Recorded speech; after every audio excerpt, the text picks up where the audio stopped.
평온한 어느 여름날, 경기도의 한 조용한 신도시. 이순옥 70은 아들과 며느리, 손자 민재가 함께 사는 단독주택의 작은 방에 살고 있었다. 아들은 중견기업 부장으로, 며느리 윤정은 교사였다. 겉보기엔 화목했다. 하지만 속을 들여다보면 얘기가 달랐다. 며느리 윤정은 종종 말했다. 어머님, 냉장고 반찬 좀 줄이세요. 저희가 다 먹을 수가 없어요. 아니, 왜 또 쌀을 이렇게 많이 사오셨어요? 아들마저 눈치를 봤다. 엄마, 요즘 윤정이도 학교 일 바쁘고 엄마도 친구들이랑 좀 나가세요. 순옥은 그저 웃으며 대답했다. 그래 내가 괜히 귀찮게 하는구나. 하지만 그 웃음 뒤엔 깊은 서운함이 깔려 있었다. 여행 전날의 대화. 어느 날 윤정이 들뜬 목소리로 말했다. 어머님, 저희 이번에 가족 해외여행 다녀오기로 했어요. 10일 동안요. 아이고, 잘 됐네. 손자 민재도 좋아하겠구나. 네, 그런데 이번엔 저희 셋이만 가려고요. 어머님은 집에 계시면서 좀 쉬세요.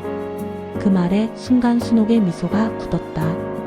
하지만 곧 다시 웃으며 말했다. 그래, 그럴 때도 있어야지. 다녀와. 그날 밤 순옥은 오래된 서랍을 열었다. 남편이 살아있을 때 적어둔 유언장이 있었다. 우리 집 절반은 아들에게, 절반은 내 이름으로. 순옥은 그 종이를 바라보며 한참을 울었다. 여행이 떠난 아침, 공항으로 떠나는 가족을 배웅하며 순옥은 손자 민재의 머리를 쓰다듬었다. 민재야, 외할머니 선물 사오지 말고 그냥 건강하게 와라. 문이 닫히고 차가 멀어질 때까지 손을 흔들던 순옥은 조용히 방으로 들어갔다. 그녀는 문득 거울을 바라보며 중얼거렸다. 이제 나도 떠날 때가 됐지. 숨겨둔 통장과 집문서. 그날 오후 순옥은 금고를 열었다. 거기엔 40년 동안 모은 적금 통장과 집문서가 있었다. 아들이 결혼할 때 며느리의 명의로 돌려준 집. 하지만 실제 구입 자금의 70%는 남편과 자신이 마련했다. 그 사실을 아무도 몰랐다. 순옥은 부동산 중개소를 찾아갔다. 이 집 제 명의 절반을 팔고 싶어요. 어머니, 가족분들 동의는요? 제가 팔 수 있는 목만이요. 조용히 처리해주세요. 며칠 동안 은밀히 서류를 정리하고 잔금을 받았다. 은행 계좌에는 억 단위의 돈이 들어왔다. 사라진 어머니. 그녀는 그 돈 일부로 기차표를 끊었다. 목적지는 전라도의 작은 바닷가 마을. 남편과 신혼시절 단칸방에 살던 그곳이었다. 며칠 뒤 아들이 전화를 걸었다. 엄마, 어디에요? 집에 안 계시네? 응, 여행 좀 왔어. 걱정 말고 즐겁게 놀다 와. 여행이요? 누구랑요? 혼자지. 나도 내 여행 좀 해야지. 그 말이 마지막이었다. 귀국 후의 충격. 10일 뒤 가족이 돌아왔다. 그런데 집안이 이상했다. 엄마의 방이 깨끗하게 비워져 있었다. 옷장도 장롱도 사진도. 그리고 탁자 위에 한 장의 편지가 있었다. 내 몫은 내 인생처럼 조용히 사라지게 두려한다. 너희에게 미안하지 않다. 엄마도 인간이고 여자로 살고 싶었다. 편지와 함께 남겨진 건 이혼한 남편의 사진, 그리고 오래된 은행 통장 한 권이었다. 거기엔 300만 원 남짓이 남아 있었다. 며느리 윤정은 경찰에 실종 신고를 하려 했지만 아들이 만류했다. 그만하자.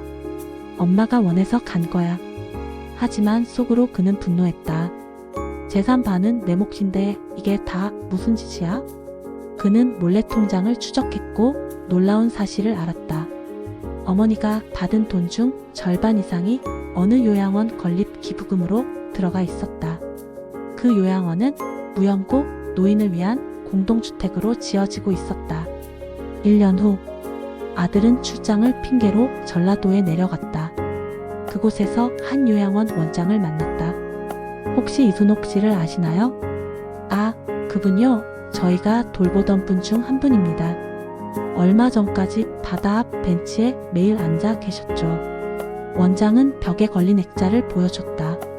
이순옥 기부자, 무연고 어르신을 위한 나눔주택 1호. 아들은 말없이 울었다. 바다바람이 불고 갈매기가 울었다. 며칠 뒤 그에게 한 통의 편지가 도착했다. 발신인 이순옥. 아들아, 너는 늘 착했지만 너무 바빴다. 나는 너희 곁에서 필요 없는 사람처럼 살았다. 하지만 원망은 없다.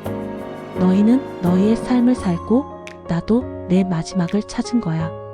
내가 기부한 요양원엔 내 친구들이 살고 있어. 거기서 매일 밥 짓고 노래 부르고 젊은 날의 나를 떠올려. 나를 찾으려 하지 마라. 엄마는 이미 행복하다. 그 후로 몇 달 뒤 신문 사회면 한 구석에 짧은 기사가 실렸다. 이순옥 73시 무연고 노인 돌봄 시설 기부자. 지난달 별세.